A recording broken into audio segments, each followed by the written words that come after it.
Chicken box എന്ന രോഗാവസ്ഥയെ പറ്റി നമുക്ക് പലർക്കും ധാരണ ഉള്ള ഒരു രോഗാവസ്ഥയാണ്.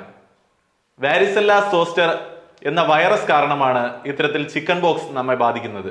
കുട്ടികളിൽ കൂടുതലായി കണ്ടുവരുന്ന ഈ ഒരു രോഗാവസ്ഥ ഇന്നത്തെ കാലഘട്ടത്തിൽ COVID-19 ശേഷമുള്ള പോസ്റ്റ് കോവിഡ് സിൻഡ്രം, കാലാവസ്ഥാ മാറ്റങ്ങൾ തുടങ്ങിയവ ഈ രോഗത്തിന്റെ അവസ്ഥയെ വ്യത്യസ്തമാക്കുകയാണ്. അപ്പോൾ ഇന്നത്തെ വീഡിയോയിലൂടെ എന്താണ് ചിക്കൻ ബോക്സ്, എന്തൊക്കെയാണ് രോഗലക്ഷണങ്ങൾ, എങ്ങനെയൊക്കെ നമുക്ക് തുടക്കത്തിൽ തന്നെ ചിക്കൻ ബോക്സ് ആണെന്ന് നമുക്ക് സ്വയം വീട്ടിൽ നിന്ന് മനസ്സിലാക്കുന്നത്, അതോടൊപ്പം അതിന്റെ കോംപ്ലിക്കേഷൻ, അതിന്റെ ചികിത്സാ രീതികൾ, എന്തൊക്കെ നമ്മൾ പ്രിക്കോഷൻ സ്വീകരിക്കണം എന്നതിനെ പറ്റിയാണ് ഈ വീഡിയോയിൽ ഡിസ്കസ് ചെയ്യുന്നത്. ഞാൻ ഡോക്ടർ സാജൻ വി എഡിസൺ. എല്ലാവർക്കും ഈ വീഡിയോയിലേക്ക് സ്വാഗതം.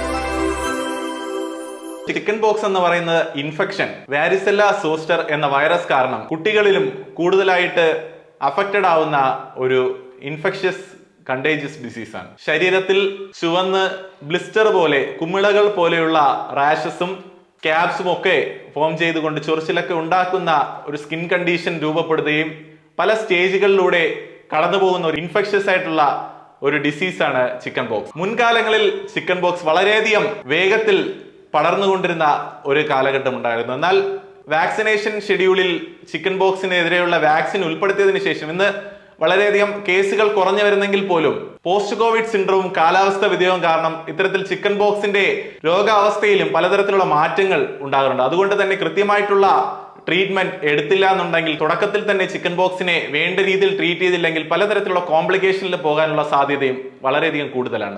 ചിക്കൻ ബോക്സ് നമ്മുടെ ശരീരത്തെ ബാധിച്ചു കഴിഞ്ഞാൽ അത് 3 സ്റ്റേജിലൂടെയാണ് കടന്നു പോകുന്നത്. ഒന്നാമത്തെ സ്റ്റേജ് എന്ന് പറയുമ്പോൾ നമ്മുടെ ശരീരത്തിൽ ചുവന്ന് തുടുത്ത് ബ്ലിസ്റ്റർ പോലെ രൂപപ്പെടുകയും ചുവന്ന പാടുകൾ പോലെ, റാഷസ് പോലെ രൂപപ്പെടുകയും അത് കുറച്ചു ദിവസം നീണ്ടു നിൽക്കുകയും ചെയ്യുന്നു. അതിനുശേഷം രണ്ടാമത്തെ സ്റ്റേജ് എന്ന് പറയുന്നത് ഇത്തരത്തിൽ ഉണ്ടാകുന്ന ബ്ലിസ്റ്റേഴ്സ് അല്ലെങ്കിൽ ഈ റാഷസ്, പാടുകളിലൊക്കെ ഫ്ലൂയിഡ് നിറഞ്ഞ കുമിളുകളായി രൂപപ്പെടുകയും അത് 2 മുതൽ 3 ദിവസത്തിന് ശേഷം അത് പൊട്ടിപ്പോകുന്ന സ്റ്റേജാണ് രണ്ടാമത്തെ സ്റ്റേജ്. ഇനി മൂന്നാമത്തെ സ്റ്റേജ് എന്താണെന്ന് പരിശോധിക്കുകയാണെങ്കിൽ ഇത്തരത്തിലുള്ള ബ്ലിസ്റ്റേഴ്സ് പൊട്ടി സ്കാബ്സ് രൂപപ്പെടുകയും മുറിവ് ഉണങ്ങും പോലെയുള്ള പാടുകൾ രൂപപ്പെടുകയും അത്തരത്തിലുള്ള സ്കാബ് ഫോർമേഷൻ ആണ് മൂന്നാമത്തെ സ്റ്റേജ്. ഇത്തരത്തിൽ ചിക്കൻ ബോക്സ് അഫക്ട് ചെയ്യുന്ന ഒരു പേഷ്യന്റ് ഈ 3 സ്റ്റേജിലൂടെയും കടന്നു പോകുന്നുണ്ട്. ഈ സ്റ്റേജസിലൂടെ കടന്നു പോകുമ്പോഴും ഇത് ചിക്കൻ ബോക്സ് ആണെന്ന് നമ്മൾ മനസ്സിലാക്കിയാൽ മാത്രമേ അതിനനുസരിച്ചുള്ള ട്രീറ്റ്മെന്റുമായി നമുക്ക് മുമ്പോട്ട് വരാൻ സാധിക്കുകയുള്ളൂ. സ്പ്രെഡ് ചെയ്യുന്ന നമ്മുടെ വീട്ടിലുള്ള മറ്റുള്ളവരിലേക്കും സ്പ്രെഡ് ചെയ്യുന്ന തടയണമെങ്കിൽ ആദ്യമേ തന്നെ ചിക്കൻ ബോക്സ് നമ്മൾ മനസ്സിലാക്കണം.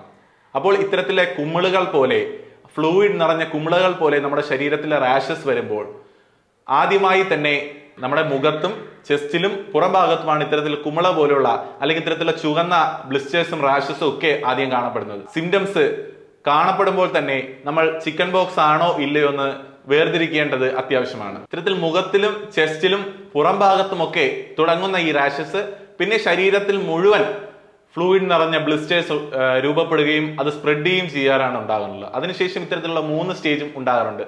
അങ്ങനെ ഇത്തരത്തിലുണ്ടാകുന്ന ചിക്കൻ ബോക്സിന്റെ സിംറ്റംസ് എന്താണെന്ന് പരിശോധിക്കുകയാണെങ്കിൽ ആദ്യമേ തന്നെ ചെറിയ രീതിയിലുള്ള പനി പേഷ്യന്റിനെ അഫക്ട് ചെയ്യാറുണ്ട്. അങ്ങനെ പനിച്ച് ഇത്തരത്തിലുള്ള റാഷസ് വന്ന് തുടങ്ങുന്ന ഒരു സമയം ഉണ്ടാകാറുണ്ട്.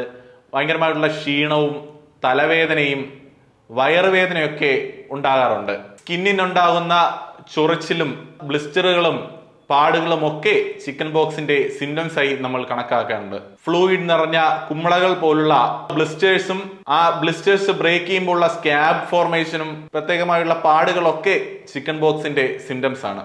ചിക്കൻ ബോക്സ് ഉള്ള ഒരു വ്യക്തിയിൽ നിന്ന് മറ്റൊരു വ്യക്തിയിലേക്ക് വളരെ വേഗം പകരാറുണ്ട്. പ്രത്യേകിച്ച് ആ ഒരു വ്യക്തി തുമ്മുമ്പോഴോ ചുമയ്ക്കുമ്പോഴോ അദ്ദേഹത്തിന്റെ വായിൽ നിന്ന് ഡ്രോപ്ലെറ്റ്സ് പുറത്തേക്ക് വരികയും സമീപത്തെ എയറിൽ അത് തങ്ങി നിൽക്കുകയും നമ്മൾ ആ ഒരു വ്യക്തിയുടെ അടുത്തേക്ക് വരുമ്പോൾ ആ ഒരു അന്തരീക്ഷത്തിൽ നിന്ന് നമ്മൾ ശ്വസിക്കുമ്പോൾ നമ്മുടെ ഉള്ളിലേക്ക് ഇത്തരത്തിൽ ചിക്കൻ ബോക്സ് പ്രവേശിക്കുകയുണ്ട്. വായിൽ നിന്നും മൂക്കിൽ നിന്നൊക്കെ വരുന്ന ബോഡി ഫ്ലൂയിഡ്സുമായി കോണ്ടാക്ട് വരുന്ന സമയത്തും നമുക്ക് ഇത്തരത്തിൽ ഇൻഫെക്ഷൻ പകരാറുണ്ട്. വൈറൽ ഇൻഫെക്ഷൻ വഴി പകരുന്ന ചിക്കൻ ബോക്സ് ബാധിച്ച ഒരാളുടെ വ്യക്തിയിൽ നിന്നും അകലം പാലിക്കുവാനും മാസ്കും സാനിറ്റൈസറും ഉൾപ്പെടെ നമ്മൾ പ്രിക്കോഷൻ സ്വീകരിക്കേണ്ടതും വളരെയധികം നിർബന്ധമാണ്. കൃത്യമായി ട്രീറ്റ്മെന്റ് ചെയ്തില്ലെങ്കിൽ എന്തൊക്കെ കോംപ്ലിക്കേഷൻസ് ചിക്കൻ ബോക്സ് കാരണം വരാം എന്നതിനെ പറ്റി ഡിസ്കസ് ചെയ്യുകയാണെങ്കിൽ പലതരത്തിലുള്ള ബാക്ടീരിയൽ ഇൻഫെക്ഷൻസ് നമ്മുടെ സ്കിന്നിനെയും ബ്ലഡിനെയും സോഫ്റ്റ് ടിഷ്യൂസിനെയൊക്കെ അഫക്ട് ചെയ്യുന്ന ബാക്ടീരിയൽ ഇൻഫെക്ഷൻസും അതുപോലെ എൻസെഫലൈറ്റിസിലോട്ട് ബാധിക്കാം, ന്യൂമോണിയ, നമ്മുടെ ശരീരം മൊത്തം നിർജ്ജലീകരിച്ചുകൊണ്ട് ഡീഹൈഡ്രേഷൻ ഉണ്ടാകാനുള്ള സാധ്യതയുണ്ട്.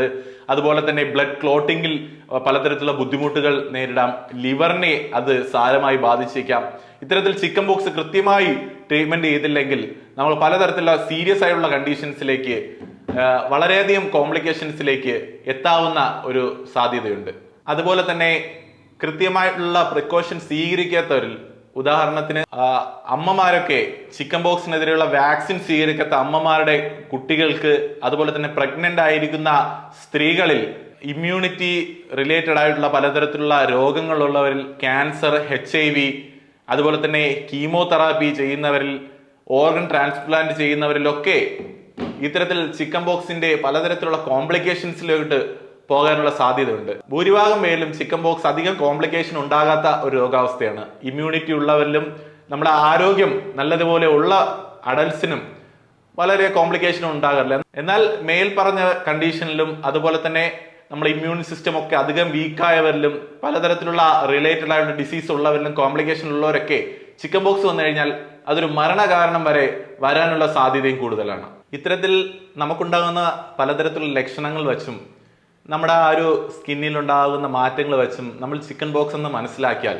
കൃത്യമായി തന്നെ ഒരു ഡോക്ടറെ കണ്ട്, നിങ്ങൾ സ്വയം ചികിത്സ ചെയ്യാതെ ഒരു ഡോക്ടറെ കണ്ട് കൃത്യമായിട്ടുള്ള ട്രീറ്റ്മെന്റ് ആരംഭിക്കേണ്ടത് വളരെയധികം അത്യാവശ്യമാണ്. ഇത്തരത്തിൽ ഹോമിയോപ്പതിയിൽ കൃത്യമായിട്ടുള്ള മരുന്ന് ചിക്കൻ ബോക്സിന് ലഭ്യമാണ്. ചിക്കൻ ബോക്സ് തടയുന്നതിന് വേണ്ടിയുള്ള പ്രിവെന്റീവ് മെഡിസിൻസ് ധാരാളമായി കഴിച്ചു വരാറുണ്ട്. വളരെയധികം റിസൾട്ടാണ് ഇത്തരത്തിൽ പ്രിവെന്റീവ് മെഷേഴ്സ്. എന്നാൽ വീട്ടിൽ ഒരാൾക്ക് ഒരു അസുഖം വന്നു കഴിഞ്ഞാൽ മറ്റുള്ളവർക്ക് വരാതിരിക്കുവാനും ഇത്തരത്തിലുള്ള കോംപ്ലിക്കേഷൻസ് വരാതിരിക്കാനും ചിക്കൻ ബോക്സ് പ്രതിരോധ മരുന്നുകൾ ഹോമിയോപ്പതിയിൽ വളരെ ഫലപ്രദമായിട്ട് കൊടുത്തു വരാറുണ്ട്. അതുപോലെ തന്നെ ചിക്കൻ ബോക്സ് അഫക്ട് ചെയ്ത പേഷ്യൻസിനും വളരെ എഫക്റ്റീവായി ഹോമിയോപ്പതിക് മെഡിസിൻസ് വെച്ചും നമ്മുടെ ജനറൽ ആയിട്ടുള്ള മാനേജ്മെന്റ് വഴിയും നമുക്ക് പൂർണ്ണമായി മാറ്റാൻ പറ്റുന്ന ഒരു രോഗാവസ്ഥയാണ് ചിക്കൻ ബോക്സ് എന്നുള്ളത്. അതുകൊണ്ട് കൃത്യമായി തന്നെ നിങ്ങൾ ചിക്കൻ ബോക്സ് ആണെന്ന് മനസ്സിലാക്കിയാൽ ഉടൻ തന്നെ ട്രീറ്റ്മെന്റ് ആരംഭിക്കേണ്ടതാണ്.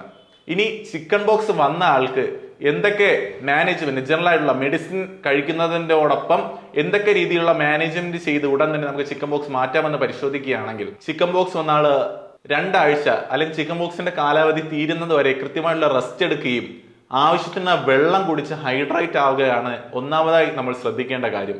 കൃത്യമായി റെസ്റ്റ് എടുക്കുന്നത് വഴിയും കൃത്യമായിട്ടുള്ള വെള്ളം കുടിക്കുന്നത് വഴിയും ഫ്ലൂയിഡ് ഇൻടേക്ക് വഴി നമ്മൾ ഡീഹൈഡ്രേഷൻ മാറ്റി ഹൈഡ്രേറ്റ് ആയി ഇരിക്കേണ്ടത് ആവശ്യമാണ്. നമുക്ക് സ്കിന്നിൽ ഇത്തരത്തിലുള്ള റാഷസ് വരുമ്പോൾ അല്ലെങ്കിൽ ഇത്തരത്തിലുള്ള പാടുകൾ വരുമ്പോൾ സ്കിന്ന് ക്ലീൻ ആയിട്ടും നമ്മൾ സൂക്ഷിക്കേണ്ടത് അത്യാവശ്യമാണ്. അല്ലെങ്കിൽ ഇത്തരത്തിലുള്ള സെക്കൻഡറി ബാക്ടീരിയൽ ഇൻഫെക്ഷനും പലതരത്തിലുള്ള കോംപ്ലിക്കേഷനിലും പോകാതിരിക്കാൻ സ്കിന്നിനെ നമ്മൾ പൂർണ്ണമായും ക്ലീൻ ആയിട്ടും ഡ്രൈ ആയിട്ടും സൂക്ഷിക്കേണ്ടത് അത്യാവശ്യം. അതുപോലെ നമ്മുടെ ചൊറിച്ചിൽ ഉണ്ടാകുന്ന സമയത്ത് പലപ്പോഴും നമ്മൾ നഖങ്ങൾ ഉപയോഗിച്ച് ചൊറിയാനായിട്ട് ശ്രമിക്കാറുണ്ട്. അതുകൊണ്ട് നമ്മളെ നഖങ്ങളൊക്കെ വെട്ടി ഒതുക്കി ഇത്തരത്തിൽ ചൊറിയാനുള്ള ടെൻഡൻസി വരുമ്പോഴും നമ്മൾ ജെന്റിലായിട്ട് ആ ഒരു ബ്ലിസ്റ്റേഴ്സ് നിന്ന് പൊട്ടിക്കാതെ ചൊറിയാതിരിക്കാൻ പരമാവധി ശ്രമിക്കേണ്ടത് അത്യാവശ്യമാണ്. ഇത്തരത്തിൽ ചിക്കൻ ബോക്സ് വരുന്ന ഒരു പേഷ്യന്റിനെ മറ്റുള്ള വ്യക്തികളിൽ നിന്ന് ഒരു അകലം പാലിക്കുന്നതിന് വേണ്ടി ഒരു ഐസൊലേറ്റഡ് ആയ ഒരു റൂമിലേക്ക്, വീട്ടിൽ തന്നെ ഒരു ഐസൊലേറ്റഡ് ആയ റൂമിലേക്ക് മാറ്റുകയും ഈ റാഷസ് വന്നു തുടങ്ങി ഒരു 2 ദിവസത്തിന് ശേഷം മുതൽ ഇത് സ്പ്രെഡ് ചെയ്യാനുള്ള ടെൻഡൻസി ഉണ്ട്. അതുകൊണ്ട് ഈ വൈറസ് മറ്റുള്ളവരിലേക്ക് എത്താതിരിക്കാൻ ഒരു വീട്ടിൽ ഒരു റൂമിനകത്ത് ഒരു ഐസൊലേഷൻ കൊടുക്കുന്നത് നല്ലതാണ്. ചിക്കൻ ബോക്സ് ബാധിച്ചവർ ഇടയ്ക്കിടയ്ക്ക് കൈ സോപ്പിട്ട് നല്ലതുപോലെ കഴുകുകയും കൃത്യമുള്ള ഹൈജീൻ പാലിക്കുകയും ചെയ്യുക. അതുപോലെ തന്നെ നമ്മൾ ഉപയോഗിച്ച ടവലുകൾ മറ്റാരും ഉപയോഗിക്കാതിരിക്കാൻ കൃത്യമായി നമ്മൾ സാനിറ്റൈസ് ചെയ്ത അല്ലെങ്കിൽ ക്ലീൻ ആയിട്ടുള്ള ടവലുകളും ഡ്രസ്സുകളും ഒക്കെ ഉപയോഗിച്ചുകൊണ്ട് ഹൈജീൻ മെയിൻറ്റെയിൻ ചെയ്യുകയാണ് ഇതിൽ പ്രധാനം. ഇത്തരത്തിൽ പേഷ്യൻസുമായി കോണ്ടാക്ട് വരുന്ന സ്ഥലങ്ങളൊക്കെ കോമൺ ആയിട്ട് നമ്മുടെ വീട്ടിലൊക്കെ മറ്റുള്ളവർ ഇരിക്കുന്ന സ്ഥലങ്ങളൊക്കെ ഡിസിൻഫെക്റ്റ് ഫ്രീക്വന്റ് ആയിട്ട് ചെയ്യുക, ക്ലീൻ ചെയ്യുക, ലോഷൻസും സാനിറ്റൈസർ ഒക്കെ ഉപയോഗിച്ചുകൊണ്ട് ഡിസിൻഫെക്റ്റ് ചെയ്യേണ്ടത് ആവശ്യമാണ്. ഇത്തരത്തിൽ ക്ലിനിക്കിൽ വരുന്ന പേഷ്യൻസ്, പലതരത്തിലുള്ള പേഷ്യൻസും ചോദിക്കാറുള്ള ചോദ്യമാണ് ചിക്കൻ ബോക്സ് വരുന്ന സമയത്ത് കുളിക്കാൻ പറ്റുമോ എന്നുള്ള ചോദ്യം. എന്നാൽ നമ്മൾ കൃത്യമായി മനസ്സിലാക്കുക, ചിക്കൻ ബോക്സ് വരുന്ന സമയത്ത് കുളിക്കാം, എന്നാൽ ചൂടുവെള്ളത്തിലുള്ള കുളി ഒഴിവാക്കുക, തണുത്ത വെള്ളത്തിൽ കുളിക്കാം. അതിൽ തന്നെ നമ്മൾ സ്കിന്നിനെ ഇറിറ്റേറ്റ് ചെയ്യുന്ന രീതിയിൽ യാതൊരുവിധ പ്രവൃത്തിയും, പ്രത്യേകിച്ചും പലതരത്തിലുള്ള സോപ്പുകളും സ്കിന്നിൽ ഇറിറ്റേഷൻ ഉണ്ടാക്കാറുണ്ട്. ഇത്തരത്തിൽ റാഷസ് വരുമ്പോഴും ചൊറിച്ചിൽ വരുമ്പോഴും നമുക്ക് സ്ക്രബ് ചെയ്യാനും, നമ്മൾ കുളിക്കുന്ന സമയത്ത് സോപ്പ് ഉപയോഗിച്ച് വളരെയധികം ശക്തിയോട് സ്ക്രബ് ചെയ്യാനുള്ള സാധ്യതയുണ്ട്. അതുകൊണ്ട് സോപ്പിന്റെ ഉപയോഗം ഒഴിവാക്കുക. തണുത്ത വെള്ളത്തിൽ ചൊറിച്ചിൽ ഒഴിവാക്കുന്നതിന് വേണ്ടി, വേർപ്പൊക്കെ ഒഴിവാക്കുന്നതിന് വേണ്ടിയാണെങ്കിൽ കുളിക്കാവുന്നതാണ്.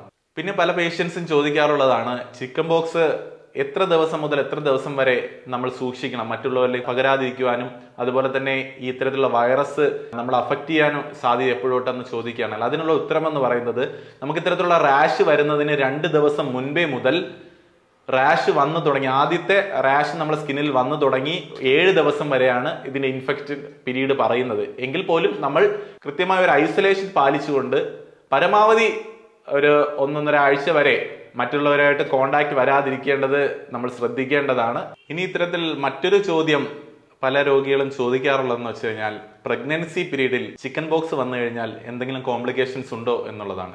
തീർച്ചയായും പ്രഗ്നൻസി പീരീഡിൽ ഇത്തരത്തിലുള്ള ചിക്കൻ ബോക്സ് വരുന്നത് കാരണം സാരമായിട്ടുള്ള കോംപ്ലിക്കേഷൻസ് ഉണ്ടാകാറുണ്ട്.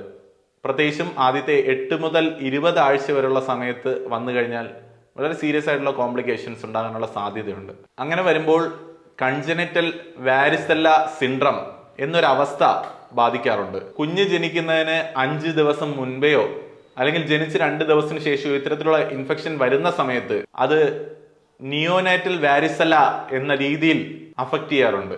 അതുപോലെ തന്നെ പ്രഗ്നൻസിയുടെ ഏത് സ്റ്റേജിൽ വന്നു കഴിഞ്ഞാലും ന്യൂമോണിയ ഒക്കെ അഫക്റ്റ് ചെയ്ത് ഇത്തരത്തിൽ അഫക്ഷൻ വരാനുള്ള സാധ്യതയും കൂടുതലാണ്. പ്രഗ്നൻസിയുടെ ആദ്യത്തെ 8 മുതൽ 20 ആഴ്ച വരെ വരുന്ന സമയത്ത്, കൺജനിറ്റൽ വാരിസെല്ല സിൻഡ്രം വരുന്ന സമയത്ത് ന്യൂറോളജിക്കൽ ഡിഫക്റ്റ് വളരെയധികം അഫക്റ്റ് ചെയ്യുന്നു. കുട്ടിയെ ന്യൂറോളജിക്കലി ഡെവലപ്പ് ചെയ്യുന്ന സമയമാണ് ആ ഒരു സമയം.